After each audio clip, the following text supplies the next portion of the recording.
мөрдөн шалгах үйл ажиллагааны нууц гэдэг ойлголт байгаа. Энэ мөрдөн шалгах ажиллагааны нууцыг хит хавтгааруулан хэрэгснээс болоод энэ нууцыг хадгалах үүрэггүй этгээдүүд хүртэл одоо шийдэгдэх дэмжиг тогтсон одоо нэг бус сэтгүүлч төрөл одоо шийдэгдсэн тохиолдол байгаа. Тийм учраас энэ мөрдөн шалгах ажиллагааны нууцтай холбоотой хэсгийг шинжилэн найруулж 2015 оны эрүүг үйлийг анх бичижсэн тэр үзэл санаагаар нь одоо буцааж бичиж байна.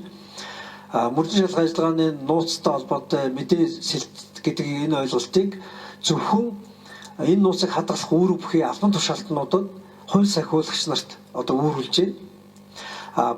Бусад иргэд хэн ч гэсэн мэдчихээ түүнийг ил болгоод одоо хариуцлага тооцоож байгаа бол ганцхан тохиолдлыг тооцож байна. Тэр нь бол нууцлсан гэрч. Нууцлсан гэрчийг мэдсэн этгээд одоо нууцлсан гэрчний мэдээллийг ил болгосон бол эрүүг хариуцлага хүлээж болно. Тэрнээс бусад хавцлаг дотор байгаа мэдээ үйл явц мөрдөн шалгах үйл ажиллагаа болж байгууллагын үйл ажиллагааны тухай мэдээллийг мэдээлсэн иргэн бол одоо энэ хууль баталсны дараа бол эрүүг хуулиар гэмтэрх гэж үзэж хариуцлага хүлээх болж байгаа. Энэ мэд одоо тодорхой философи санаатай шин нийгмийн үнд зүйлүүдийг хамгаалах чиглэсэн эрүүг хуулийн нэмэлт өөрчлөлтийг өргөн барьсан. Одоо энэ өргөн барьсан нэмэлт өөрчлөлтийг энэ 7 хоногт улсын хурлаар хэлцэгсэн шийдэж гэж байна.